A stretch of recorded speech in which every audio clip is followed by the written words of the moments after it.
Good morning, everyone. Thank you for having me here today. As I was working on my Hanukkah message, I said to myself, when we first come into the Messianic movement, and you just hear things, right? Oh, they do this, they do that. Here's the story. What's the story? And you just kind of like go with the flow. You kind of go with the flow. As they fix, hang on a second, will they fix this? Is that good like that? A bit higher? Okay. So I said to myself, basically, my message today is going to be laid out historical evidence, what the word Hanukkah means,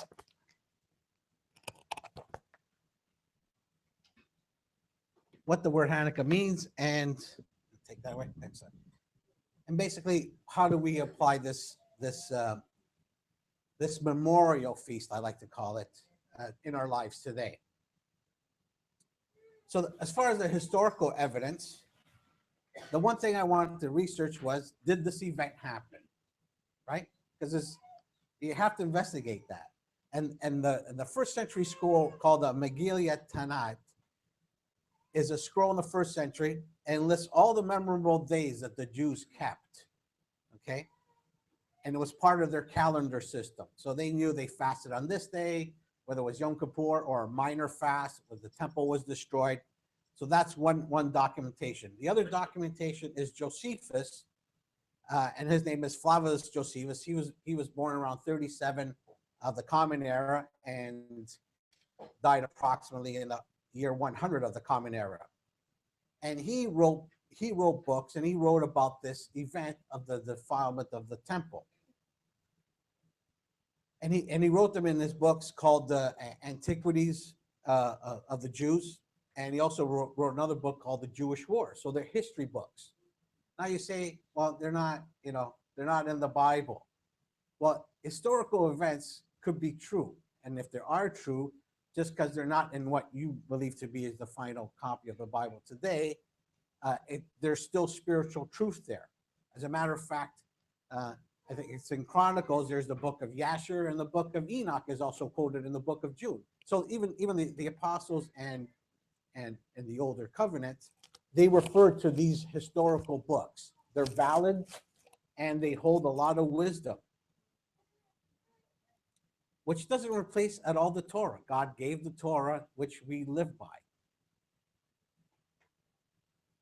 But the greatest piece of proof that this event happens is the book of Maccabees. Now, Maccabees 1 and 2, there are two books. They're called the Apocryphal books, extra canonical books. And, this is just, I think, names that the enemy tries to give them so they could, defer them from not reading them, right? Make them not read them. But how many people have read the book of Maccabees? Excellent. Halfway. Yeah, they're not that long, and they're a good book. And it's great to, at this time of the year, maybe flip through a few chapters and read up on what actually has happened, and it'll give you a clearer path how to celebrate it today. So I think I gotta just push the top one. Oh, this is the pointer. Do I push the next slide here? Do I control this here or? All right. So I'm going to read the portion of Maccabees here. You have it on the screen concerning this event. So this is after the temple. I'm picking it up in First Maccabees 4:46 here, and this is the event that basically the stones of the altar were defiled, and laid up the stones in the mountain of the temple in a convenient place until there should come a prophet to show them what should be done with them. Then they took whole stones according to the law and built a new altar. Now, taking stones according to the law to build an altar, that's in the Tanakh, it's in the Torah, and that means they used the stones that were not touched by a tool, right? How many people could see today around the world a lot of altars that were touched by a tool, right? Those are all pagan. God said, don't put a tool onto the stone, right? First, I'm going to pick it up from verse 47. Then they took whole stones according to the law and built the new altar according to the former, and make up the sanctuary and the things that were within the temple and the hallowed courts. They made also new holy vessels, and unto the temple they brought the candlestick and the altar of burnt offerings and of incense and the table. And upon the altar, verse 50, they burned incense, and the lamps that were upon the candlestick they lit, that they might give light in the temple. Now, they're sanctifying the temple here, but you see here that they just lit the candlestick. Now, today we have the Hanukkah, and there's teachings on that. Yeshua is the light, the 8 days with the oil. But however, you see here in this passage, which is the proof text why this event occurred, the reference point to all people go to, that there's no mention in the scriptures, the scriptures in the Maccabees, that they found this one little piece of oil and then it lasted 8 days. It just says that they lit the menorah. Verse 51. The next slide, please. Can I change it with this, or is that you? Okay. Furthermore, they set the loaves upon the table and spread out the veils and finished all the works which they had begun to make. Now, on the 5th and 20th day of the 9th month, which is called Keslu, in the 140 and 80th year, they rose up betimes in the morning and offered sacrifice according to the law upon the new altar of burnt offerings which they had made. Look at at what time and what day the heathen had profaned it, even in that it was dedicated with songs and cymbals and harps and cymbals. Verse 55, then all the people fell on their face and worshiped and praised the God of heaven, who had given them good success. And so they kept the dedication of the altar 8 days and offered burnt offerings with gladness and sacrificed the sacrifice of deliverance and praise. So they went back to the Torah and they said, okay, we have to reset up the temple. We need to cleanse it. And they're going to go through that as well. And so we can get it back up and going and get the house of God going, because this is where we come to worship. This is what God has commanded us.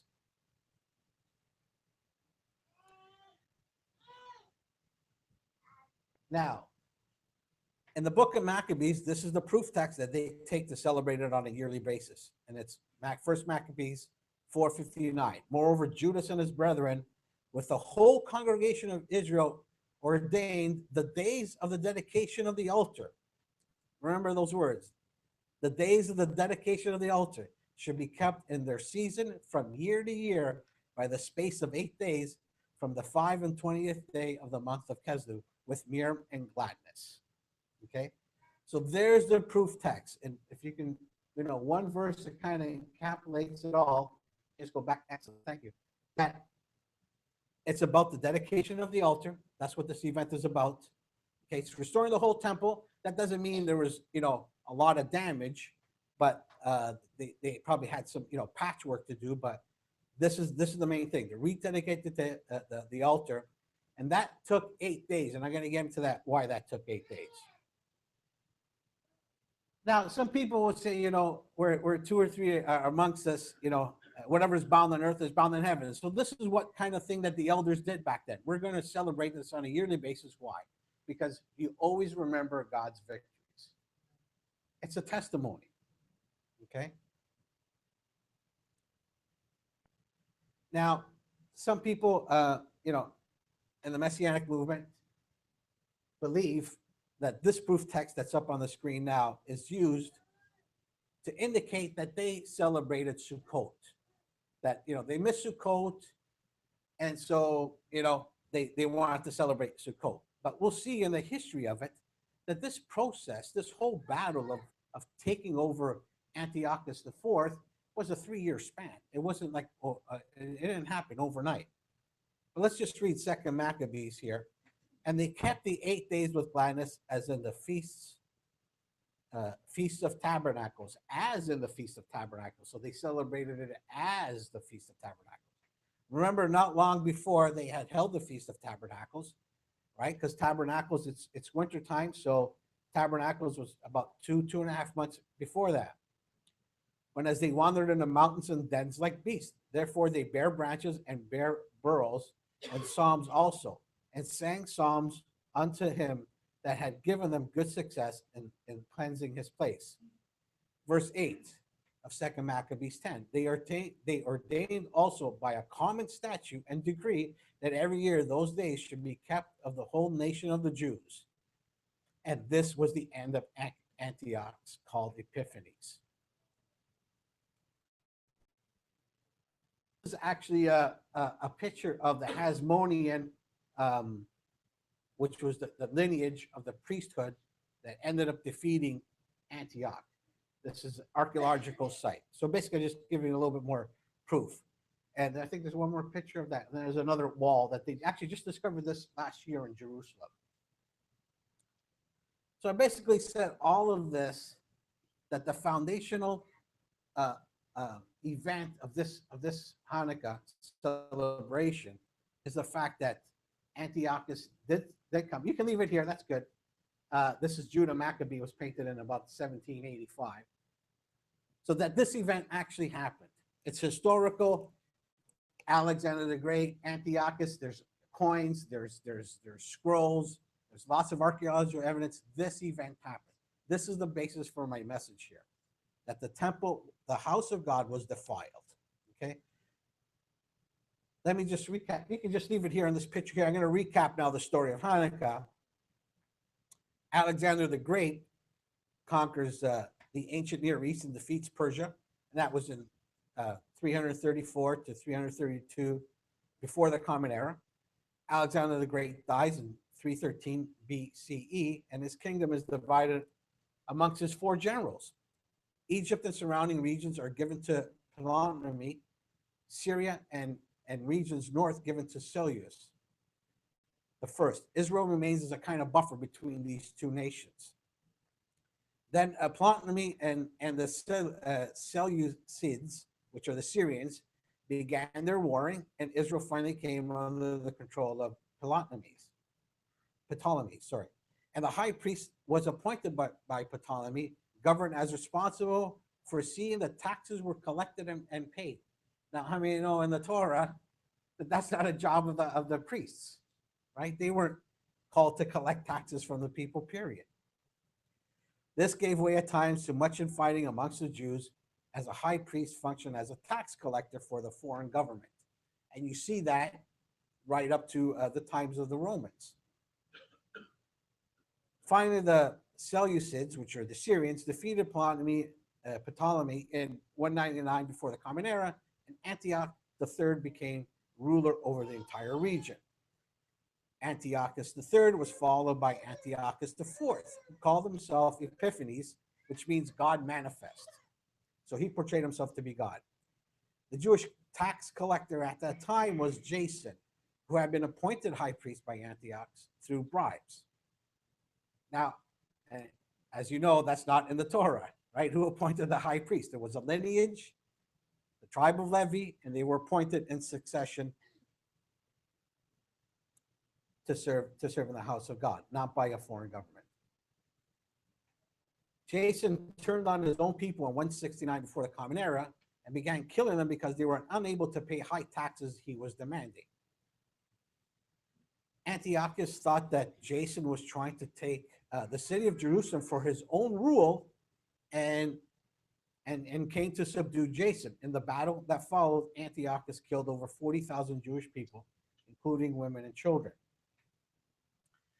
Antiochus decided then that it was time to Hellenize the Jews, that is, to make them into good Greek citizens. He did this by building a gymnasium next to the temple, encouraging the Jews to participate in games, Greek games and education, which was completely pagan.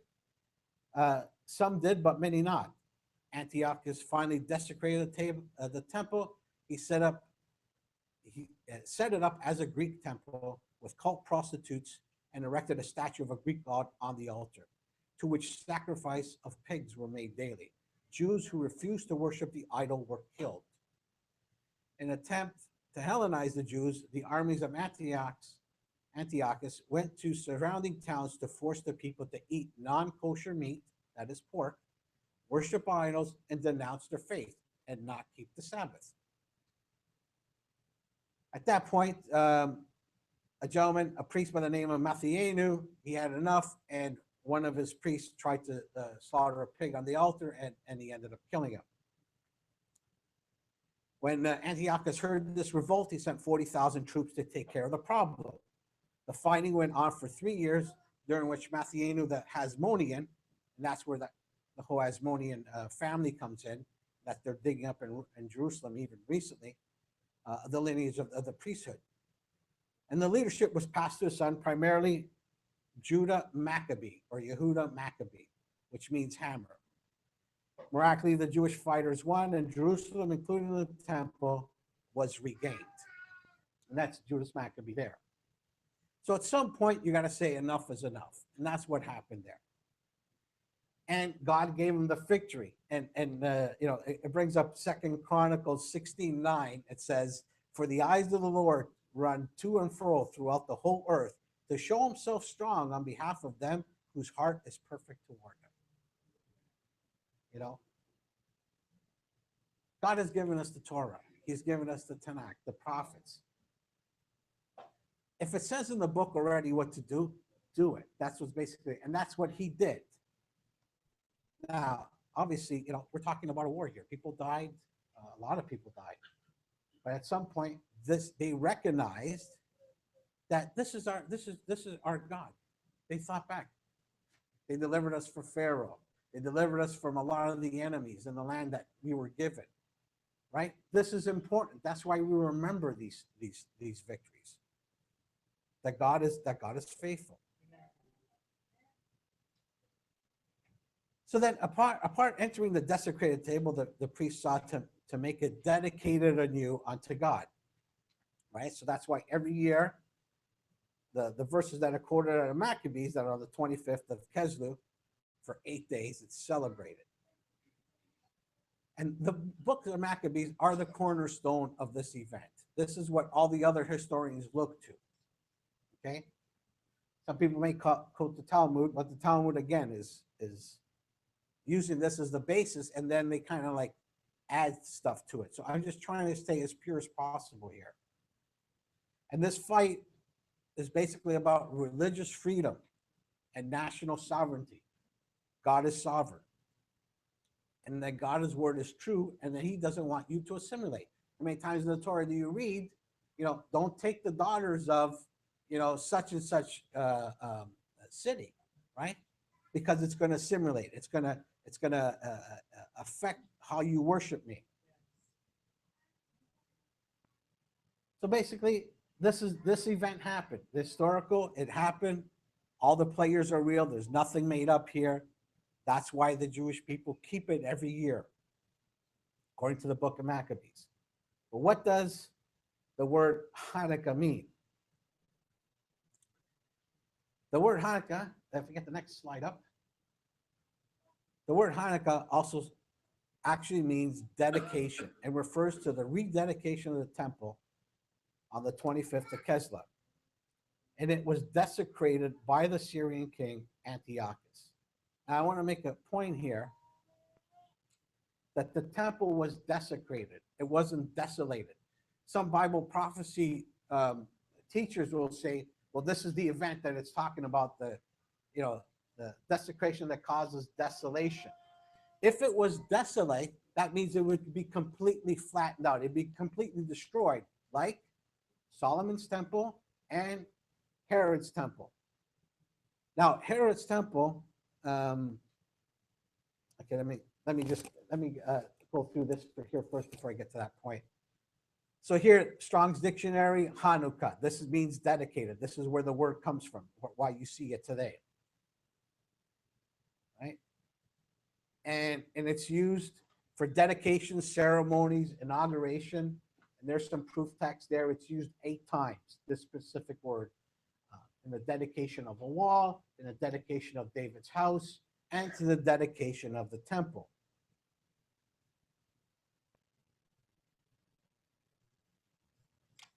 right? And obviously the word is best known for the Hanukkah story.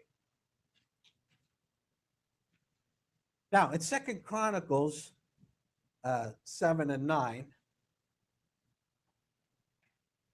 and in the 8th day, they made a solemn assembly, for they kept the dedication of the altar 7 days and the feast 7 days. Now, remember in Maccabees, I indicated that this is the purpose, that to rededicate the altar,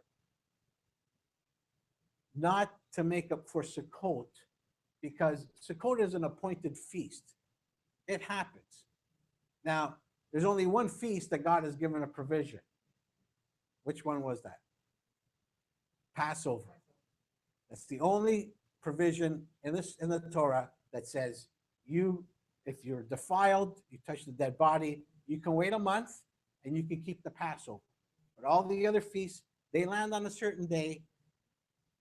It has to happen on the day. You can't make up for it, right? It's like, if you don't sell a hotel room tonight, you can't resell it double tomorrow to make up yesterday. It's gone, right? Now, I'm going to prove by the scriptures now that it's about the rededication of the temple. And I just quoted 2 Chronicles 7:9, where it clearly says that they kept the dedication of the altar 7 days and the feast 7 days. In this case, it's about Solomon's temple, right? So at that time, they were doing both. 2 Chronicles 7:10, and on the 3rd and on the 3 and 20th day of the 7th month, he sent the people away into their tents, glad and merry in heart, for the goodness of the Lord had showed unto David and to Solomon and to Israel's people. This is about Sukkot, but why I'm bringing this up is about the rededication of the altar. And at this time, it was actually the whole temple. So it's a 7-day process. Josephus, he called it the Festival of Lights. Now, you hear the stories. Well, there was a big bowls in Jerusalem, and the bowls were all lit. And where that come from? It's you hear some stories. I know why. They had the oil. They had the garments of the priests that they burned. They used at wicks, and they lit up. And I thought about it. And some people like to say, well, it's God's light. But very interesting. I'm gonna make a point here, and you can research it for yourself. The heavenly fire was an acceptance of the sacrifice. The first time this is mentioned is in Leviticus 9:24, and the heavenly fire is also described in consuming the offer from David in 1 Chronicles 21:26. And we see here in 2 Chronicles chapter 7, verse 1, now when Solomon had made an end of praying, the fire came down from heaven and consumed the burnt offering and the sacrifices, and the glory of the Lord filled the house. And I'll quote Leviticus 9:24 as well. And there came fire out from before the Lord and consumed upon the altar the burnt offering and the fat, which all the people saw, and they shouted and fell on their faces and worshiped God. So that would be my take on those bowls, the fire, the God has now, once the altar has been rededicated by the sacrifices, that now God is accepting. It's back to quote unquote normal. Okay, now the next slide, please. Now we're going to just look at a couple of temples. Here's Solomon's temple. And the temple actually during the Hanukkah was called Zerubbabel's temple. So that was a certain size, just to give you a feel. And the next slide, please.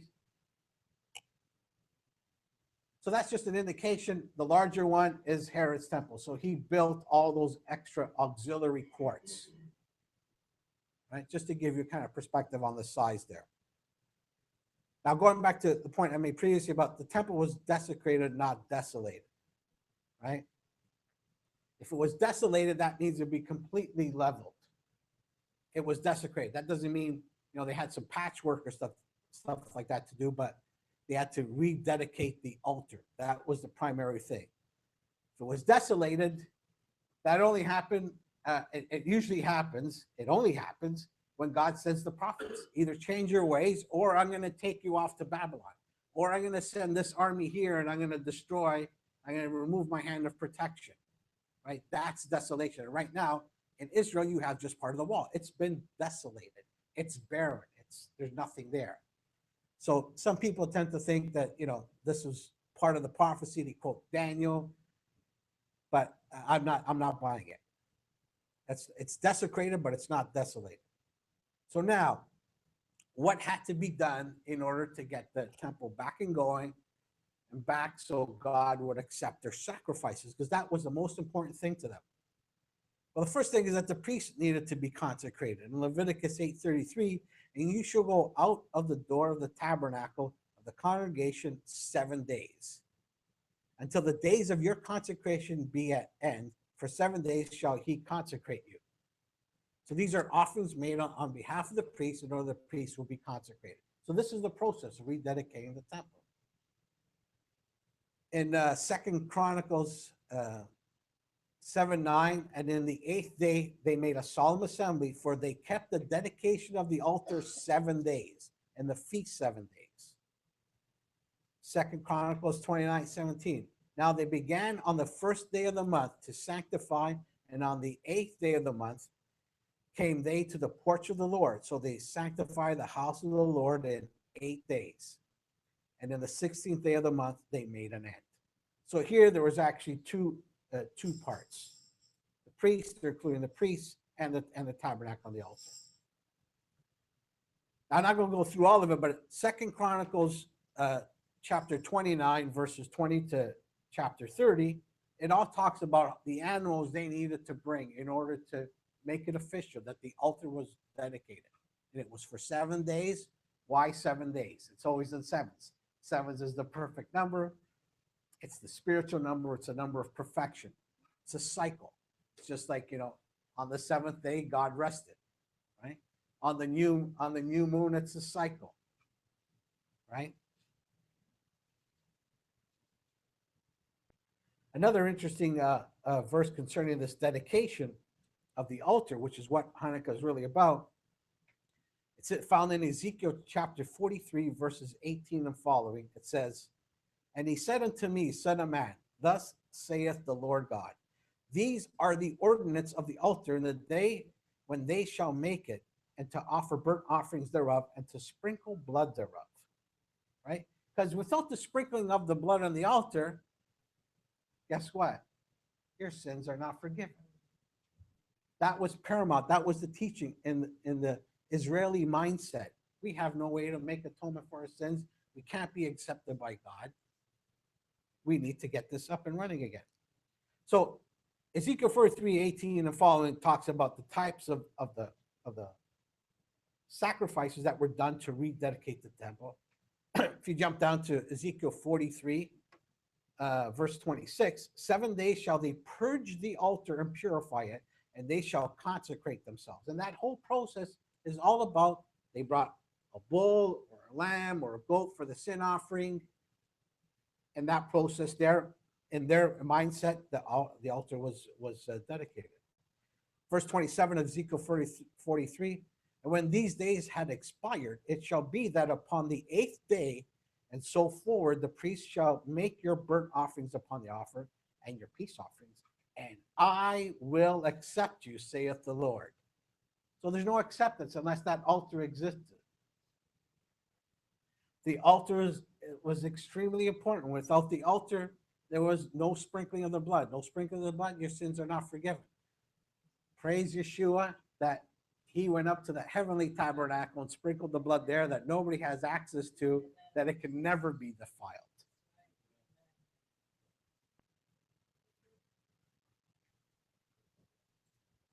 So basically now, that's the road I want to take with this message, that the event happened. All the other stuff is like, you can make teaching tools out of it, and that's good. But the rededication of the altar is the most important thing, in the setting up the temple again, a place where we can go worship God and know that, he loves us. We hear his voice and our sins are forgiven. Now, as far as the Brit Hadashah, it's only mentioned once in John 10:22, this word dedication. And it's the Greek called egkanima. Egkainia is the transliteration. I don't know if I pronounced that correctly, but it's dedication. It basically means dedication, and it's specifically used for the Feast of Dedication. No other way. So this verse here is strictly a time marker. Yeshua never preached against Hanukkah, not keeping it. We always remember God's victory that He's given us.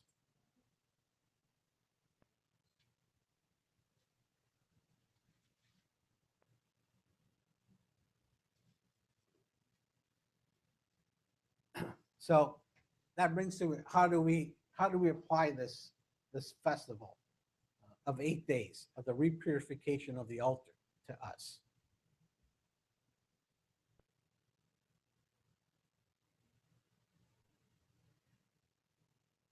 We need to rededicate ourselves. We always need to remember God's victory. I mean, that's why we keep Leviticus, all the feasts that are outlined in Leviticus 23. Every year we do the Passover. Every year we keep Shavuot. Every year we keep Sukkot. Yom Teruah. Why? We need the repetition. We need to stay close to God. This is how we stay close to God. This event that happened way back with Antiochus, God had to intervene through the bravery and the righteous acts of Maccabee, because he's not going to allow his people to be destroyed at that time because Messiah was not born yet. That lineage had to be protected. The Torah, his word is pure. His word has to exist on the earth forever and ever and ever. So he's not going to allow the Torah to just fade away. Thirdly, you read a lot in the Torah, when the land is polluted, you were removed from the land, including the Israelites. They were taken off the land. If they didn't keep the Sabbath, you were taken off the land. So now we have a pagan general polluting the land, polluting it's everything. So his word is true. The land will be cleansed. And finally, people who set up themselves to be God, like Antiochus the Fourth did, they're mocking God. And as we know in Galatians 6:7, it says God will not be mocked. It's personal. He's able to defend himself. But he has us involved, that we can declare to everybody around us that he is the one true God. There is only one God. He is the truth.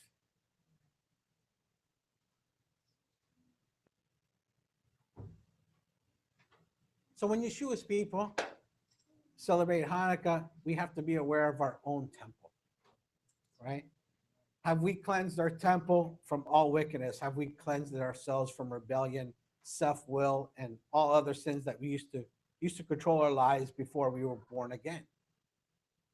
You can say, well, I'm doing a pretty good job, and that's great, but it's a constant process, right? It's a constant process. You want to go from glory to glory. At times in our lives, God is also stretching our faith. Do you believe he's going to deliver you out of this situation, whatever it is? You need a job, or whatever that is. You have a loved one that's fallen away. God is stretching your faith. And it's a witnessing tool. People say to me in my job, oh, Merry Christmas. I say, oh, Happy Hanukkah, Happy Holidays. Oh, you keep Hanukkah. What's that? Well, okay, well, that you go into it. And it's a witness. Everything's got to point to God. So, I just like to end off my message with, rededicating yourself at this time of the year. That doesn't mean you try it all, you don't try it until it gets to this point of the year, but do it on a constant basis, whatever that is. Maybe you're going to commit to reading the Pasha on a regular basis, right? Maybe it's a book on prayer. Maybe you're spending more time with the Lord in prayer.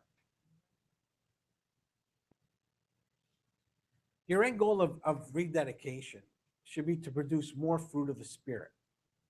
And to do that, it just doesn't come on you. Well, I'm, fruit of the Spirit, love, joy, peace, kindness, that you just have it on you. No, it has to come out of your obedience.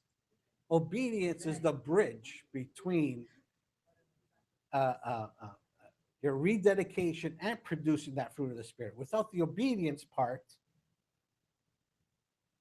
it can't happen. You're not going to just float around and produce this fruit of the spirits. Now, it does say, when you get the next PowerPoint, oh, you got up there, great. Hebrews 5:5 and 8.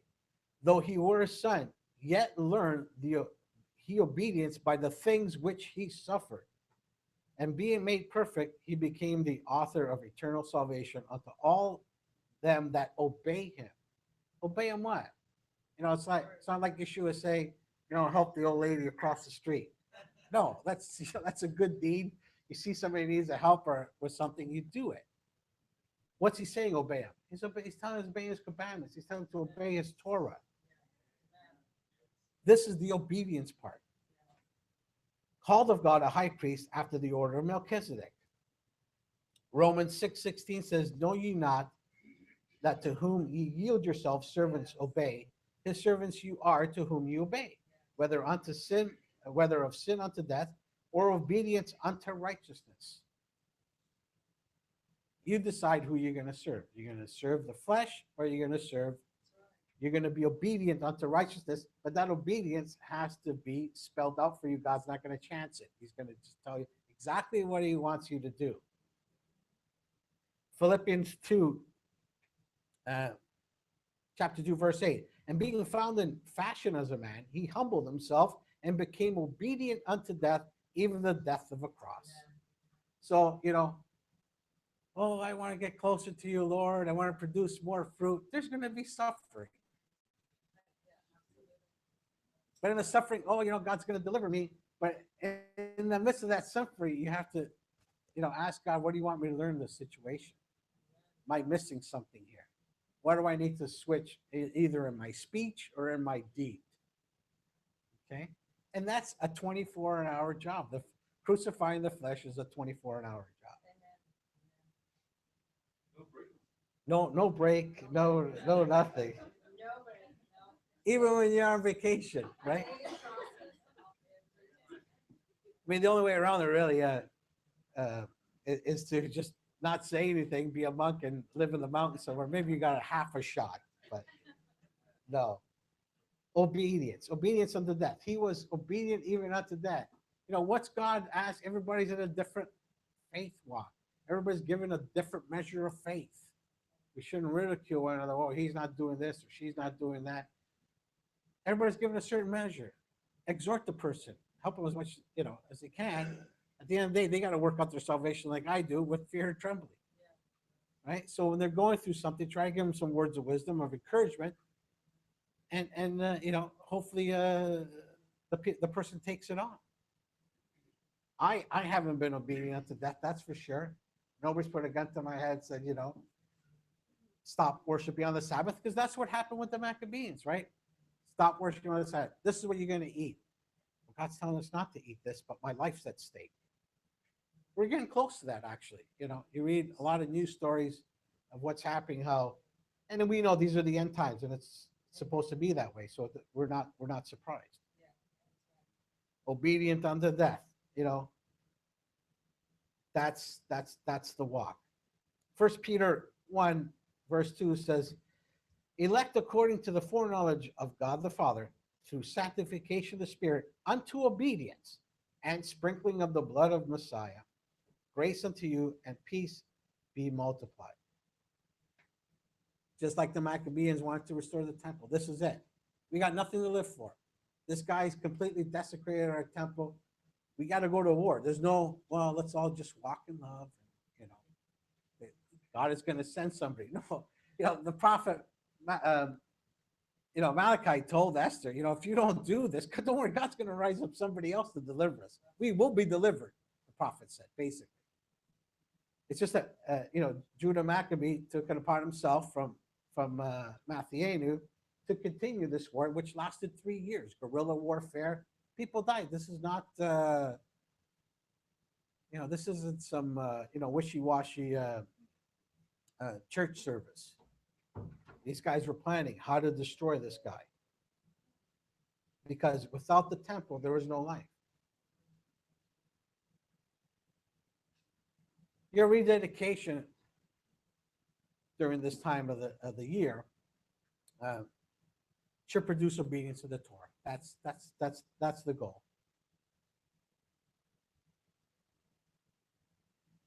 And in this will produce more fruit of the Spirit. The obedience component is the bridge between rededication and the fruit of the Spirit. As it says in Galatians 5:22, the fruit of the Spirit is love, joy, peace, long suffering, gentleness, goodness, faith, meekness, temperance. Against there is no law. There is no law because these are situations that occur in our lives daily. You can't control them. God can control them. And we know that God will not tempt us more than, the temptation, God will not tempt you with evil. The temptation will not be more than what you can bear. God's hand of protection will be lifted off. But it's just like the student writing the exam in high school and the teachers are walking around, right? You got to see, your faith has to meet the road. And that's where the obedience comes in. Okay, am I going to keep the Sabbath, or am I going to listen to my boss who says, you got to come in, it's inventory or whatever, you got to come in and work?